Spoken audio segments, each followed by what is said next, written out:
time opening. We have an eye, sort of a nostril, 2 teeth. One of the teeth has a small cavity. Close call, folks, but I think we got here just in time. Presented by Maria Menounos and Kevin Undergaro. This is Anatomy of a Movie. In-depth discussions and breakdowns of various movie titles. And now that you've seen the movie, let the dissection begin. Welcome, ladies and gentlemen, to another Anatomy of a Movie. Are we dissecting a very specific movie? No, not necessarily. But I guarantee you, most of these movies you have seen. It's the Anatomy of a Movie X-Men Special. Right in time for X-Men Days of Future Past, we have Demetri Panos. Hey, movie fans. Snickety snick. We have Marissa Serafini, huge Fonka Jensen fan. I am. Hello, everyone. That was the only requisite for getting her on the panel. Yep. And no, we have I am a fan of the X-Men movies. So. And we have a rare treat where Marissa and I actually get to co-host together because Stephen Lemieux, also a fan of the X-Men, is in the booth. Currently, yes. Hello. And we will, as mentioned, we will definitely be talking about X-Men Days of Future Past. So don't worry if you're tuning into this, you're like, where's my X-Men Days of Future Past dissection? It is coming. And it is coming along with a very special guest, John Ottman. Oh, very excited. Editor, composer of not only that movie, but many great movies. Yeah, I can't wait for that. I can't wait. I Big cannot fan. wait to pick his brains. Same here. So that's coming next Friday. In internet world, you'll blink and it's already be here, or it's going to be past and you're just downloading the archived version. Right. Either way you're listening to it, it is coming or it is already up there. But today we are talking about the X-Men Special. We're talking about all I'll call it X1, X2, and X3, The Last Stand. Talking about Wolverine, talking about X-Men First Class, and anticipation building up towards X-Men Days of Future Past. Yeah. Let's start with this. There's such a great history. Demetri. Yes. What does X-Men mean to you, and how did you get engulfed in the universe? It's a great question because first and foremost, if you watch these podcasts, you listen to us, you know I'm more of a DC guy than a Marvel guy. I've said this before. So I never really latched on to the X-Men as a comic book. I knew who they were, and I knew some of some of the branchings off and such. For me, my first leap into X-Men lore was the movies. And this one was, for Marvel, this was one of their first foray before they started doing Fantastic Four. X-Men was it for them. And, Bryan Singer directed. They had some good staff on for writers. And again, I was going in somewhat familiar. And I saw that first X-Men movie in 2000. And I was like, wow, this is what a comic book movie can and should be. It was a great story, great origin story. You set up a build to conflict. You had Wolverine.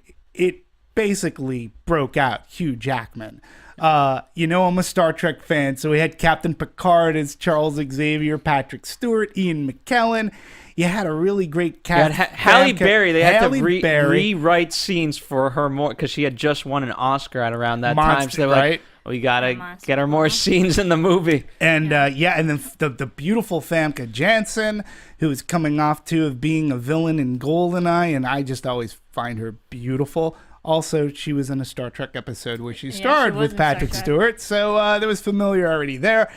And I'm like, wow, as far as writing goes for an origin story, X-Men really has it all. You're put into this universe, this X universe. You set up your villain, but in a really smart way. I'm talking about Magneto, and then setting up your conflict, setting up how are they gonna get out of this one? They'd had great action sequences. So I was all in. And then the unthinkable, they make X2. And they make a sequel on that rare occasion. They make a sequel that is as good as, if not, some say it's better than the original movie. And this is how I really got into watching these X-Men movies. And we'll get into Last Stand later. But those first two movies to me, I compare to Superman, Superman 2. This is Christopher Reeve. I compare them to, I'll put it to like the Dark Knight movies. There was another one that just popped out of my head, but yeah, I know these are Marissa's great. chomping at the bit. Yeah. I don't know. Well, you mentioned X1 and X2, but I know that when they were making the first X-Men movie, that they were contractually obligated to make the sequel. So that was already a 1-2 punch from the beginning.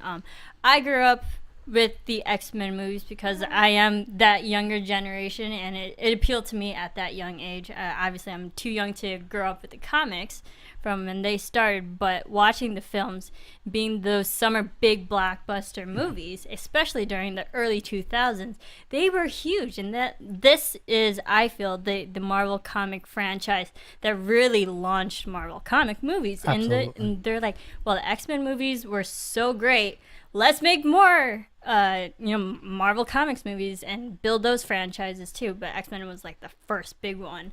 And I love the cast members. I mean, I was a big fan of Hugh Jackman when I was younger because he was big in musicals, so I knew who Hugh Jackman was. And then everybody just mixed in together. And I also loved just the concept of mutants and their humanity. And I could relate to them because mutants, they are people who tend to be persecuted.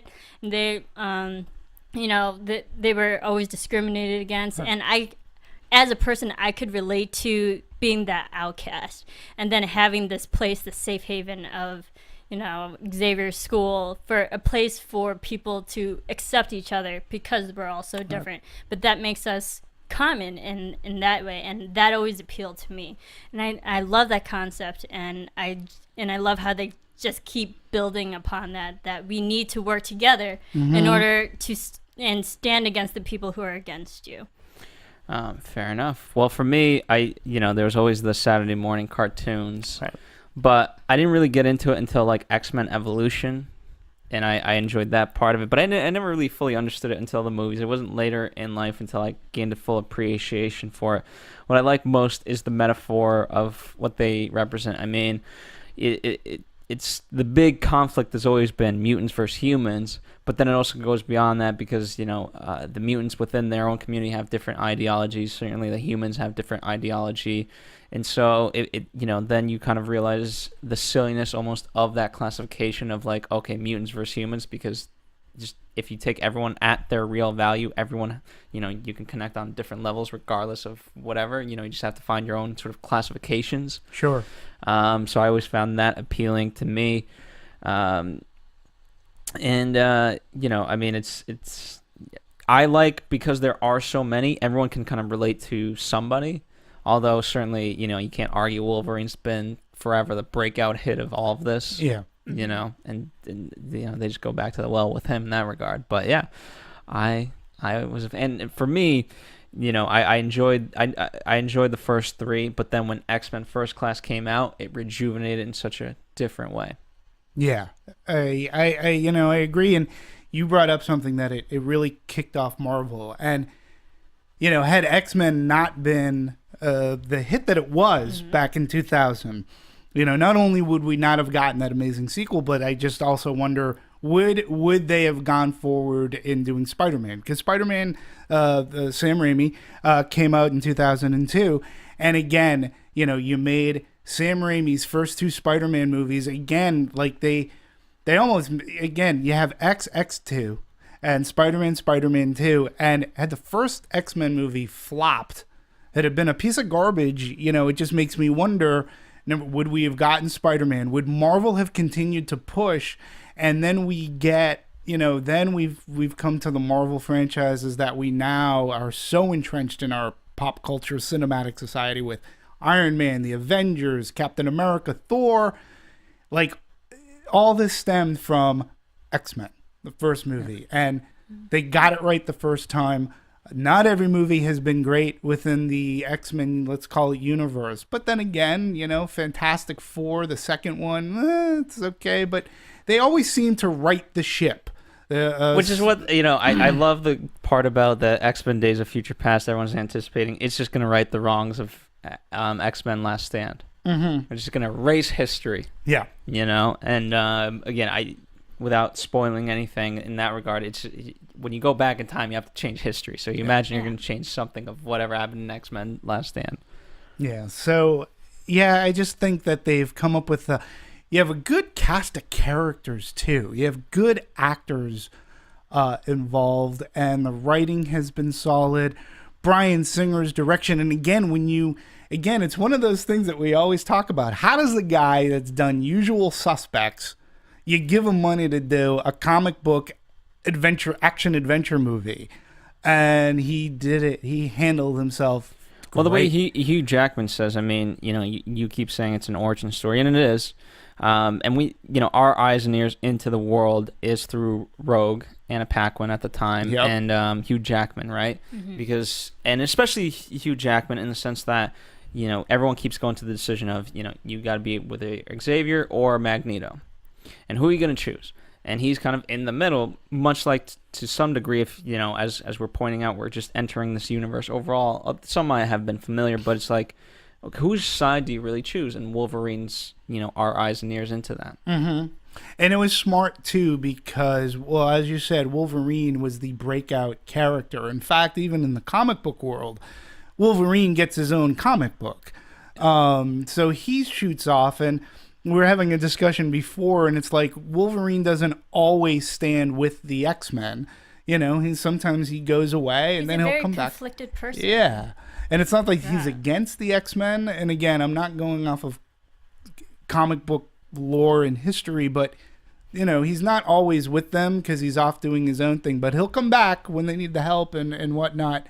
And he's a great focal character. And they were very wise in setting Wolverine up in that first one because, like you said, we need to watch this universe through somebody's eyes, and Wolverine's perfect because he has that mystery behind him, which is explored in X2.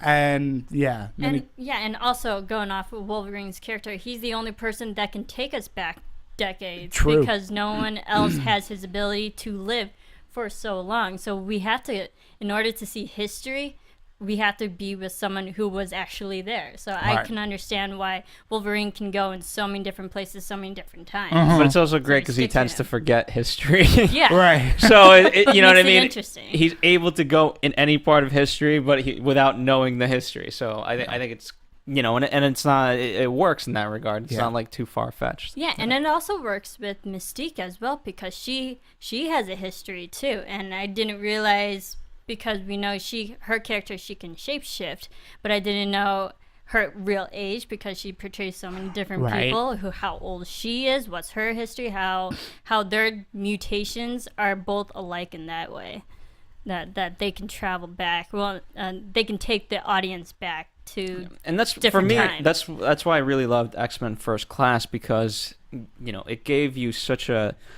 more bigger appreciation of what everything was already pre-established in the first three films because, you got to see Mystique as a young kid and her really growing up with Charles and, and then how Charles really grew to become who he is. And the same thing with Eric. Magneto, with Eric as well. And in these stories, you are as strong as your characters. And I think in X-Men First Class, and I think the first two X-Men movie, there was so much time and care taken to focus on these characters because there really was a bond and a friendship between Xavier and Eric. And they both understood one another. It was just how were they going to separate? Like, what was going to be the catalyst that says, hey, I'm going this way, you can come with me. But there's always a mutual respect for one another. And I appreciate that because it's not just a blind hatred. It's a mutual frustration of like, why don't you see it? Yes. Why? Yeah. Why do you have to be so stupid? Yep. On both sides. Yeah. And as an audience member, you understand it. Like, you get why Eric is the way he is. You know that he's not necessarily doing the right thing, but you see where those origins come from, those feelings come from. And then Xavier, too, you understand his viewing as well. Yeah, exactly. It's they both have the same objective at the end of the day, and that's what makes them have that respect for each other, and they're always out for the betterment of mutants out there in that community. But it's also the means in which they go about one certain thing. Xavier goes the more rational route, and with Magneto's way of always being persecuted from surviving World War II and then going through the camp in that way. So he has a more negative, defensive way against humankind, humanity. He calls them Homo sapiens, which is like a very, very original, primal naming convention Absolutely. for people. So, Yep. like, to go back to that is like that's just how how mankind has evolved, that they still think that way. And we see Xavier, he's open to people's changes. Like, he believes that people can be good. Right. So it's the means in which they go about something. Yeah, and motivation too, I think, is an important word, because each is similar. They want to get similar goals, but their motivations as to why each one has ended up the way they are. And I think what was great about X-Men is the setup, because you do learn about Magneto's background more so than Xavier. But they had that fantastic scene at the beginning, and nobody expects like a Holocaustish type of a scene to come from a comic book movie. But I really think it set the tone, because it made things serious, and you understand Eric's motivation. He's ripped away from his parents. He's crying. He's getting angry, and he bends that fence down. And and he also notices the marks. the marks in the arms, and from a child he understood the persecution for being a particular race, branding, and now on top of that he's a mutant. You understand his motivation for his apathy towards Homo sapiens, so to speak. He doesn't trust them. What I one of the things that I really like, you kind of mentioned it, but I love. So for X-Men First Class, they took that event and expanded on it, right? Because immediately after, it's like, okay, a coin should be easy for you. But I like now more so they're also playing with going in history, and even just the most recent Wolverine, where they took the events of X-Men Last Stand and kind of Jean Grey's death, and how that's affected Wolverine, and they're going, and how he used to be, and such a soldier in all these different wars.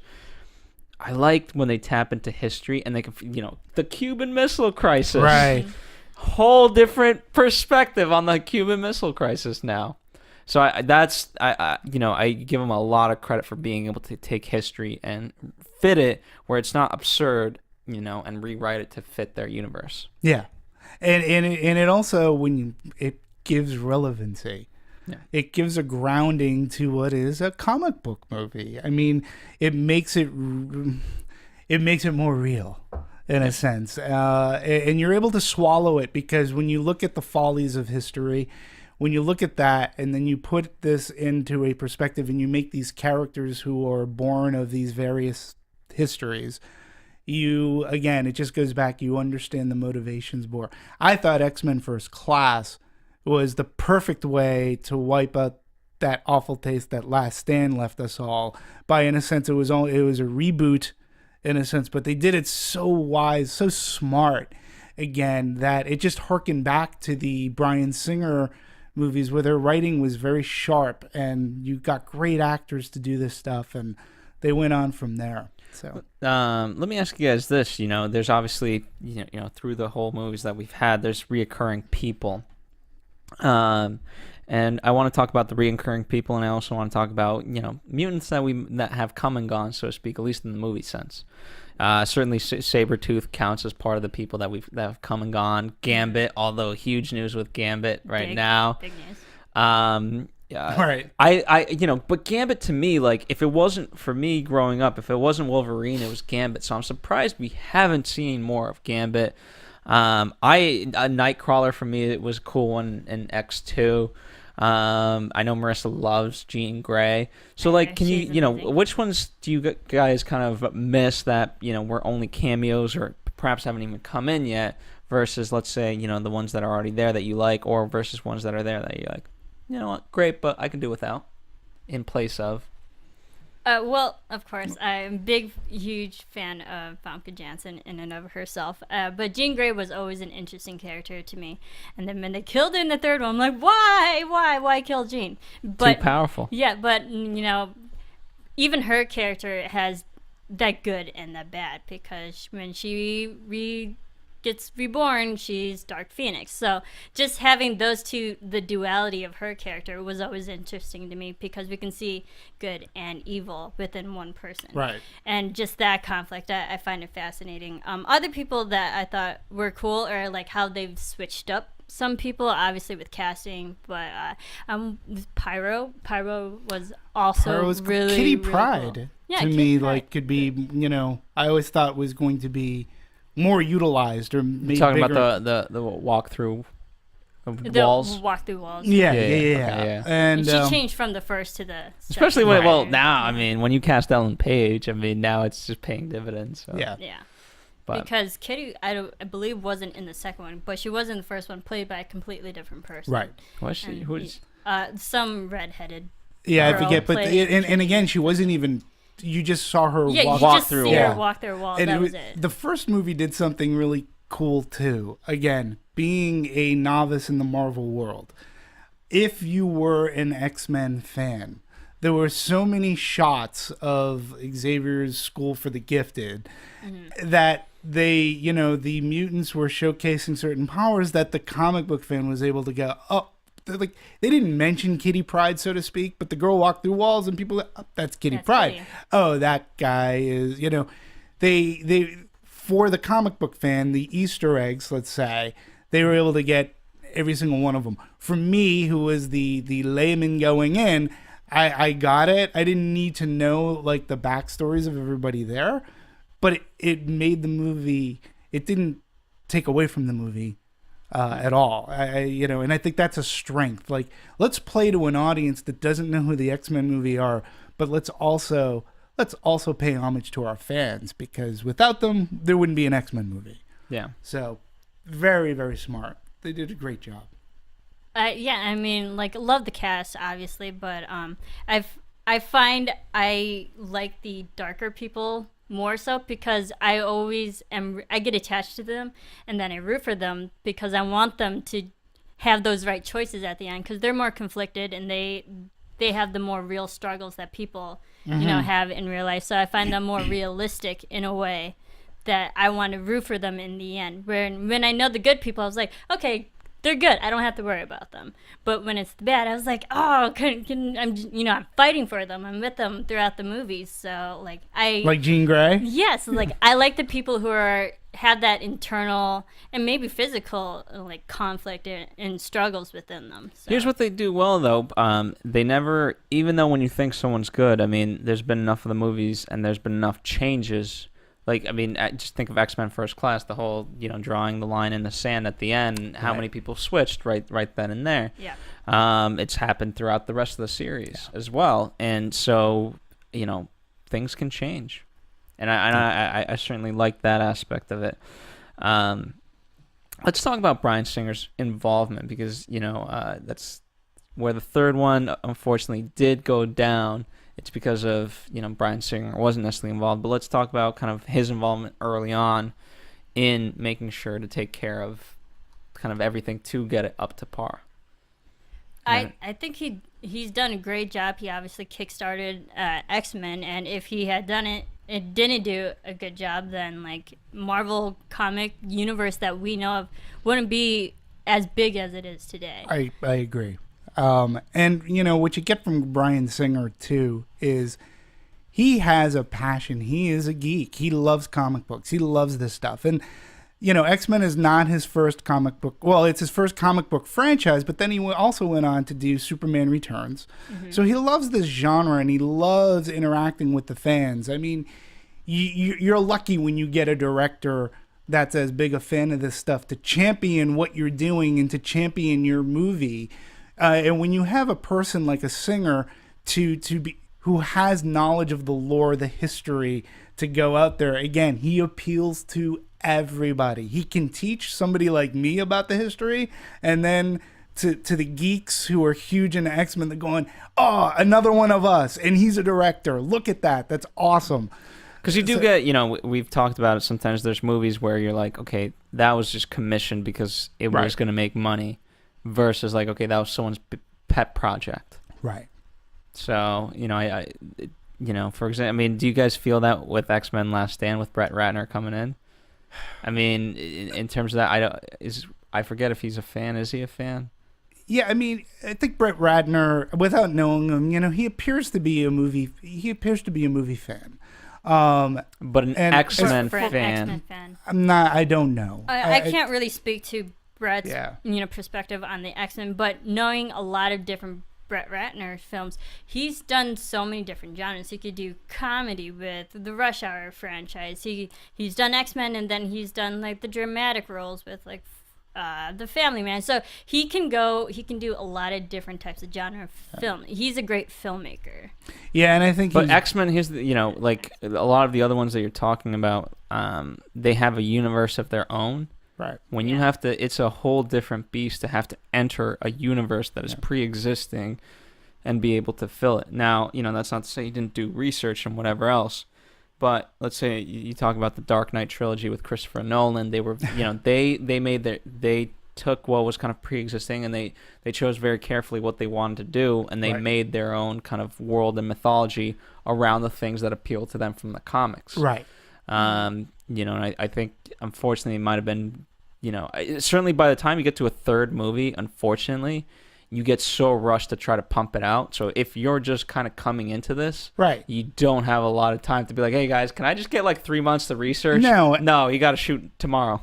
And I know with the X-Men, the Last Stand film, they were filming it, and 5 months later, it was already out. So they had a rush production on the third film as well. So that might have been something with the directioning, whatever, that may have caused things why people didn't like the third one as much, but maybe it was rush production. Who knows? And don't forget, I mean, Brett Ratner at the time too was coming off of Rush Hour. I mean, he had established himself as being a money director. So getting him, they didn't think that their cachet was necessarily going to fall from having a Bryan Singer. It made, I guess from a bean counter kind of way, from an accounting and from a studio perspective, getting a Brett Ratner who we know can handle certain kind of action, and getting him on, at the time they believed that he was giving cachet. And then sadly, you watch the movie and so what fell apart in that movie? I mean, was it partly that they brought in so many different mutants? I mean, as mentioned, mutants have come and gone, but that movie in particular brought in so many different mutants. There all was at once. I feel like all the X-Men movies in general, we always see more new characters, but they tend to be like, okay, we know who that person is, but I never got totally overwhelmed by all the new mutants. Yes, the third one had a lot of different ones because the story of the cure and the third movie affected all the mutants, so we had to see different. But you just need a massive number, but you didn't necessarily, Yeah. You didn't necessarily need it to all of a sudden. We didn't need to necessarily follow their storylines. We always had the people that we needed to follow. You didn't, you just need to have more people around them and be like, hey. I wasn't overwhelmed by all the new people that they brought in that one. For me, it definitely came from a story structure, and bigger is not always better. It just adding in a bunch of mutants that were just going to be throwaway characters and not really add to anything was bothersome. But again, when you're killing Xavier and Scott and Jean, that was the part that upset me, and I'm sure a lot of different fans. Like when you kill 3 of your main X-Men who was in the first and second movie, and then kill 3 of them in the third one, people are gonna be disappointed at the end of and that. And you paint yourself in such a corner. Like, where do you go from there? So he just, again, in some of the was it a scene that took place in the Golden Gate Bridge too? Was there a I mean, some of the scenes were just, from what we had been used to seeing, we were able to see great taut action suspense scenes, great superhero stuff going on, and when he expanded it to so big, it just got monotonous. It just got boring and stupid for me. I just walked out being very angry. And the movie made a ton of money its opening It weekend. made a lot, 40 million. Yeah, and One of the biggest grossing movies of Memorial Day weekend. yeah, Still to and this day. it gave, Ratner credibility. And even though people just hated that movie to no end, but it made a ton of money. So who last? I mean, know. but you can only, I don't know. I think you can only sustain that for so long. Right. People always say like, oh, if it keeps making money, I think it can only, you know what I mean? Eventually the audience is going to be like, okay, enough. Yeah. Like we like this, but you're not giving us what we want, and this sucks. And look at And they what, got smarter. they got smarter, and look who so they didn't get Bryan Singer for Last Stand, but from what I understand, they wanted to try to get him. He just couldn't make it work out because I think he was 'Cause he working was on doing Valkyrie at the time. I thought he was also working on Superman because Okay. Superman Returns. Returns and X-Men 3 came out in the same summer.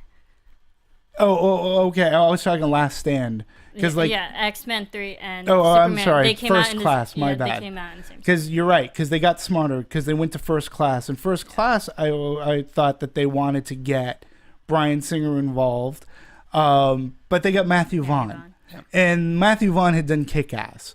And, he has an appreciation for comic book origin and story. And basically, they're going to reboot. And I'm not even sure if that word was officially used.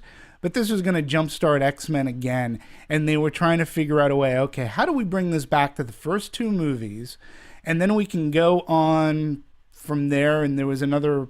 I'm trying to think of timeline. Wolverine Origins came out... It came before First Class. First Class. Wolverine Origins came out in 2009. First Class came out in 2011. But if you think about it, if you go from the X-Men movies, which was like 2000, 2003, 2006. Right. But then take that break if you completely just skip Origins, which was Right. mostly Wolverine. If you go from 2006 to 2011, you have that good 5-year period to readjust things. Right.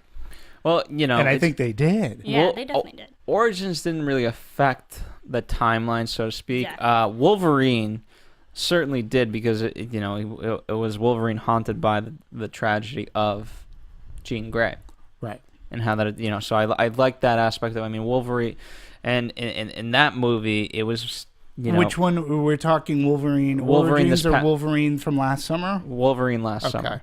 And a lot of people like that because it was it felt like a Wolverine movie in the sense that it was just a Western, a great little Wolverine Western. It was a Wolverine Western. I mean, I found like hints of some noir in there. I found it to be almost like a detective.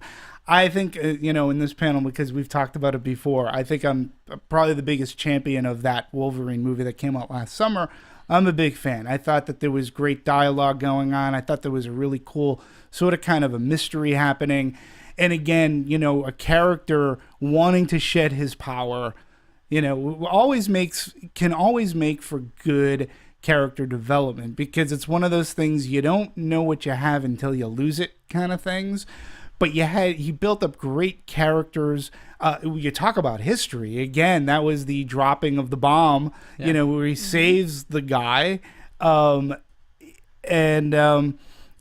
a big fan of that Wolverine, and then how it sort of kind of does go back to like Last Stand, and then of course you get the button at the end, which is leading into this, leads into this X-Men movie where he's walking through the security. Security. Yeah, and I don't know. I give credit to Hugh Jackman. You have to. You have to because he's been love the through this line guy. for all of this. Love you. Yeah, and he's just been number one, a great talent, a champion of the franchise, and he's just a great sport about it. Mm-hmm. He loves it. He loves, I love when I see pictures of him with kids, and he's doing, he'll even put forks in between his fingers, and I so appreciate that. It's going to be a sad day, because eventually he's going to hang up his claws, and we talked about that. How He much has longer to. can he do this? Because it just, he's supposed to stay the same. And, he's been doing this for this amount of 14 years. 14 years. That eventually, he can't do it for 30, 40 years. He just can't. Nah. Yeah. But And he I give a recognizes that. testament to Hugh to constantly love this character that he's portraying for so many years. Because he even said in an interview he's just not ready to let Logan Wolverine go. because he just has that love for this person and his character that he's portraying. So props to him, especially for being like so consistent throughout all of these films. Yeah, they've managed to the worry there is they've managed to evolve him in such a way where they're constantly giving him a different struggle. Because eventually, you could get to a point where, like, okay, yes, he's fighting, external forces, but they've managed to internalize it within him, and that's always been the Wolverine struggle, and that could get quite boring easily if not done properly. Yeah, and again, to further champion and give him praise, look, he put his money where his mouth is. So regardless of what I thought of the Origins that Wolverine movie, okay, he stood behind it. He championed it. He became a producer, and yeah, that's part of the, that's probably part of his deal to keep him on board. But he was he wanted to make sure, like, look, I don't want to cheat the fans. I this is for them, and I'm going to do my best to try to shepherd this in and direct it in ways. Now, again, regardless of what I think about it, he took a willing just to participate more than just being an actor. He's really involved in that. And again, you got to appreciate that, because from that, we do end up getting like a First Class. You get that other Wolverine movie, which sort of redacts Origins. And again, I think he was a producer in that movie, and he knows. Usually, if you have a movie that doesn't work, they don't think to give you a sequel. They don't think to, well, the first Origins Wolverine movie didn't do that great. But, now they do, and they figure out a way that will make it smarter, and he's on board to do it. I'm sure he gets paid what he's due, which is fantastic. But again, it's so rare to have an actor who I want to loves talk this. about, again, there's such a plethora of actors. I mean, you can talk about just recently, in the more recent ones, Jennifer Lawrence, and what she has Hunger Games, she's got this, and she's got, American Hustle. She's got so many, she's got Oscar winners and franchise movies. She's what, 23, 24? She's 23. She's my Yeah. age. But Ian, again, we could go down the list of everybody and their resumes. They're incredible. But from Ian McKellen, Lord of the Rings, everyone just has X-Men just has multiple franchises of the actors themselves. Yeah, and it's and- Yeah, it incredible. was like even Anna Paquin she's coming out with True Blood. And so, like, I feel a lot of these people who have successful careers, really, you can trace them back to X-Men, because as big as the X-Men movies, these films were like big Kickstarters to their careers as well. And here's something else, too. When you talk about an Ian McKellen or Patrick Stewart or Hugh Jackman and Anna Paquin and Famke Janssen, Halle Berry, they're doing these movies like Ian McKellen.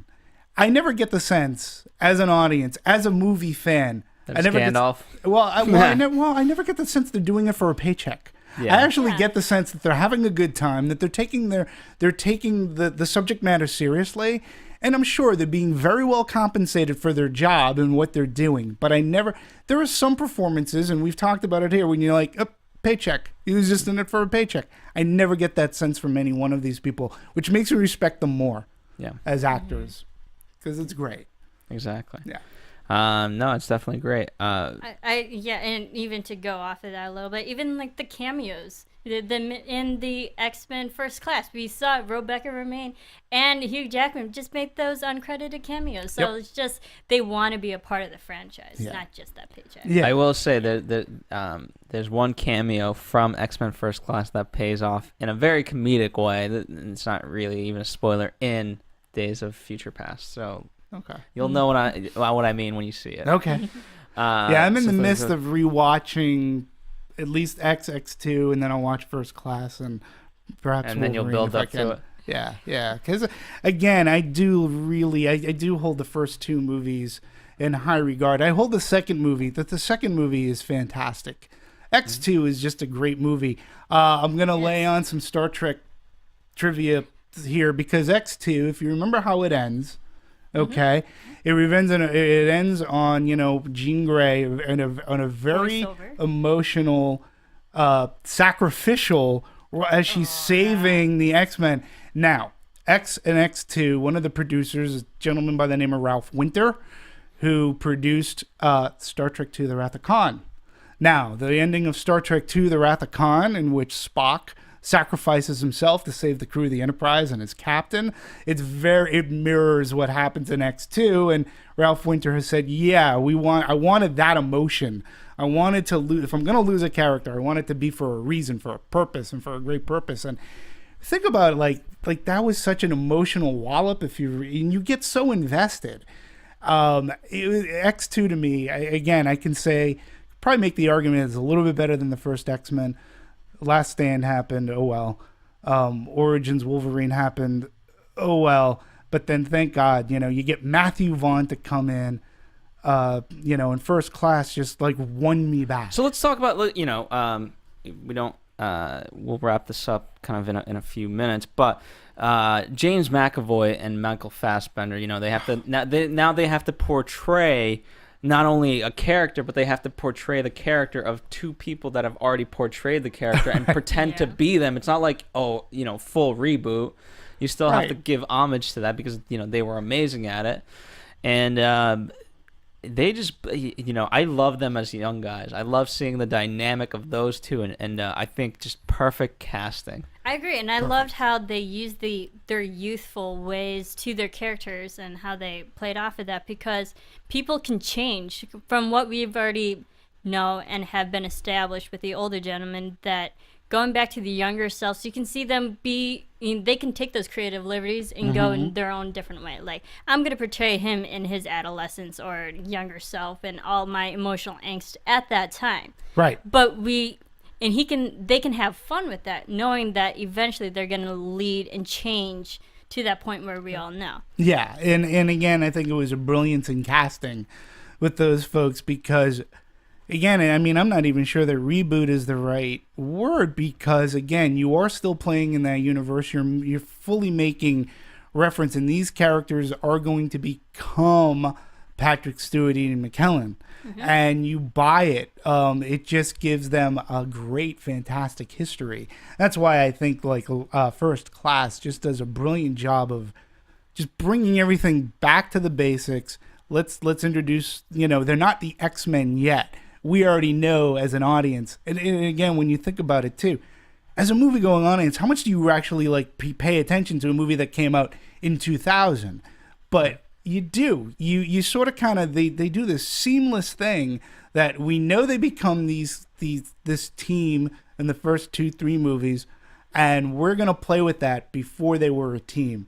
Rose Byrne too. They made a great addition to putting her in there, because she's sort of like the every woman who, what the hell's going on, and asking all the questions of the audience. Yeah. And also the thing with them, their younger selves, we as an audience can see how they helped each other grow in being mutants, because in First Class we see Xavier help Magneto move that big satellite dish, and now we see Magneto just tearing up the place, so like nothing. So we can see how they both help each other grow in their powers and in characters. Yep, and they had to always rely on one another, and I think that's what makes them not being friends, it makes it that much more tragic, because that they were, in their hearts, Magneto could have been a really good guy. He could have helped the cause, but Magneto even helped build Cerebro that helps Xavier. So just they had that help with and respect for each other, and makes it all the more tragic that they went their own what they've become, or what Magneto has become. Yeah, it's great motivation. I think they've fantastic job. All this to say that there is a box set of all of these X-Men movies that you can definitely pick up, go watch, and then go watch X-Men Days of Future Past and see us here. I can't believe that we're done. We're wrapping up. There seems like there's so much more. I didn't realize I was such a big fan. This is an exciting thing to do. Here's the good news. We're giving them just a little bit of a tease, and ourselves a tease too, because we're going to geek out in full force next Friday, X-Men Days of Future, because it brings all this stuff together, and what better way to bring it all together than a composer and editor John Ottman. I Oh my can't goodness. wait. I can't wait. That's This- a big score for us. Epic. I can't wait. Pun intended. Anyway, thank you guys for joining us. Please let us know what you love about the X-Men universe, whether the comic books, the TV shows, the movies, The actors. the actors. Let us know what you Yeah. dislike. And let us know your favorite characters. I remember the Mad Men actress in First Class. Now we don't see her. You know, Right. again, characters who've come and gone. Oh, Let us know. January Jones. January I Jones, had to think yeah. about that. Let us know which characters you love, which characters are gone. And we will be back next Friday. It's a slight teaser, all in preparation for that very special day. Can't wait. See you next Friday. Bye, all.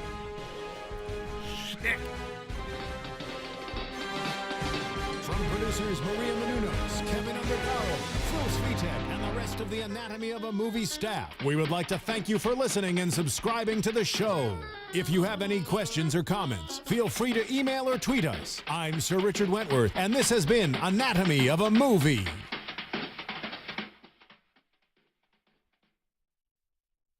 Thanks for watching Anatomy of a Movie on YouTube. For more on your favorite movies, subscribe to our channel here, and be sure to let us know what you think in our comment section below here.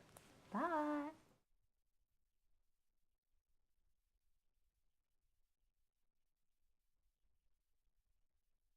Yeah, I can't wait for that. I can't Yeah, wait. I Big cannot fan. wait to pick his brains. Same here. So that's coming next Friday. In Internet World, you'll blink and it's already be here, or it's going to be past and you're just downloading the archived version. Right. Either way you're listening to it, it is coming or it is already up there. But today we are talking about the X-Men Special. We're talking about all I'll call it X1, X2, and X3 The Last Stand. Talking about Wolverine, talking about X-Men First Class, and anticipation building up towards X-Men Days of Future Past. Yeah. Let's start with this. There's such a great history. Demetri, Yes. what does X-Men mean to you, and how did you get Well- engulfed in the universe? That's a great question because first and foremost, if you watch these podcasts, you listen to us, you know I'm more of a DC guy than a Marvel guy. I've said this before. So I never really latched onto the X-Men as a comic book. I knew who they were, and I knew some of the some of the branchings off and such. For me, my first leap into X-Men lore was the movies, and this one was for Marvel. This was one of their first foray before they started doing like Fantastic Four. Like X-Men was it for them, and Bryan Singer directed. They had some good staff on for writers. And again, it was going in somewhat familiar. And I saw that first X-Men movie in 2000. And I was, wow, this is what a comic book movie can and should be. It was a great story, great origin story. There was another one that just popped out of my head. But yeah, Well, I know these are Marissa's great. chomping at the bit. Yeah. I here. don't know. Well, you mentioned X1 and X2, but I know that when they were making the first X-Men movie, that they were contractually obligated to make the sequel. So that was already a 1-2 punch from the beginning. I grew up with the X-Men movies because I am that younger generation, and it appealed to me at that young age. Obviously, I'm too young to grow up with the comics from when they started, but watching the films, being those summer big blockbuster movies, especially during the early 2000s, they were huge. And this is, I feel, the Marvel comic franchise that really launched Marvel comic movies. Absolutely. And they're like, well, the X-Men movies were so great, let's make more Marvel Comics movies and build those franchises too. But X-Men was like the first big one. And I love the cast members. I mean, I was a big fan of Hugh Jackman when I was younger because he was big in musicals, so I knew who Hugh Jackman was. And then everybody just mixed in together. And I also loved just the concept of mutants and their humanity. And I could relate to them because mutants, they are people who tend to be persecuted. And they were always discriminated against. And as a person, I could relate to being that outcast and then having this place, the safe haven of, Xavier's school, for a place for people to accept each other because we're all so different. But that makes us common in that. I'm opening. We have an eye, sort of a nostril, two teeth. One of the teeth has a small cavity. Close call, folks, but I think we got here just in time. Presented by Maria Menounos and Kevin Undergaro. This is Anatomy of a Movie. In-depth discussions and breakdowns of various movie titles. And now that you've seen the movie, let the dissection begin. Welcome, ladies and gentlemen, to another Anatomy of a Movie. Are we dissecting a very specific movie? No, not necessarily. But I guarantee you, most of these movies you have seen. It's the Anatomy of a Movie X-Men Special. Right in time for X-Men Days of Future Past, we have Demetri Panos. Hey, movie fans, snickety snick. We have Marissa Serafini, huge Famke Jensen fan. I am. Hello, everyone. That was the only requisite for getting her on the panel. Yep. And No, we have I am a fan of the X-Men movies. So. And we have a rare treat where Marissa and I actually get to co-host together because Stephen Lemieux, also a fan of the X-Men, is in the booth. Currently, yes. Hello. And we will, as mentioned, we will definitely be talking about X-Men Days of Future Past. So don't worry if you're tuning into this, you're like, where's my X-Men Days of Future Past dissection? It is coming. And it is coming along with a very special guest, John Ottman. Oh, very excited. Editor, gonna be composer amazing. of not only that movie, but many great movies. Yeah, you set up a build to conflict. You had Wolverine. It basically broke out Hugh Jackman. I'm a Star Trek fan, so we had Captain Picard as Charles Xavier, Patrick Stewart, Ian McKellen. You had a really great cast. Halle Berry. They had to Berry. rewrite scenes for her more because she had just won an Oscar at around that time. So they were right? like, we gotta get her more scenes in the movie. And and then the beautiful Famke Janssen, who is coming off of being a villain in GoldenEye, and I just always find her beautiful. Also, she was in a Star Trek episode where she starred with Patrick Stewart, so there was familiarity there. And I'm like, wow, as far as writing goes for an origin story, X-Men really has it all. You're put into this universe, this X universe. You set up your villain, but in a really smart way. I'm talking about Magneto, and then setting up your conflict, setting up like how are they gonna get out of this one. They'd had great action sequences. So I was all in. And then the unthinkable, they make X2. And they make a sequel on that rare occasion. They make a sequel that is as good as, if not, some say it's better than the original movie. And this is how I really got into watching these X-Men movies. And we'll get into Last Stand later. But Fair enough. Those first two movies to me, I compare to like Superman 2. This is Christopher Reeve. I compare them to, I'll put it to like the Dark Knight movies. That way, and that always appealed to me. And I love that concept, and I love how they just keep building upon that we need to work together in order to and stand against the people who are against you. Fair enough. Well, for me, there was always the Saturday morning cartoons, Right. But I didn't really get into it until like X-Men Evolution, and I enjoyed that part of it. But I never really fully understood it until the movies. It wasn't later in life until I gained a full appreciation for it.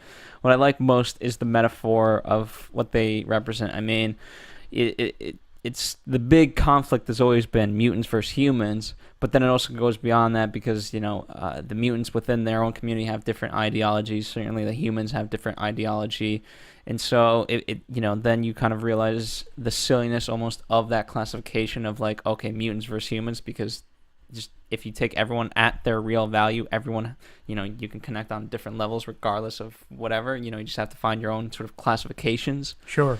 So I always found that appealing to me. It's I like because there are so many, everyone can kind of relate to somebody. Although certainly, you can't argue Wolverine's been forever the breakout hit of all of this. Yeah. And they just go back to the well with him in that regard. But yeah, I was, and for me, I enjoyed the first three, but then when X-Men First Class came out, it rejuvenated in such a different way. Yeah, I agree. And you brought up something that it really kicked off Marvel. And, had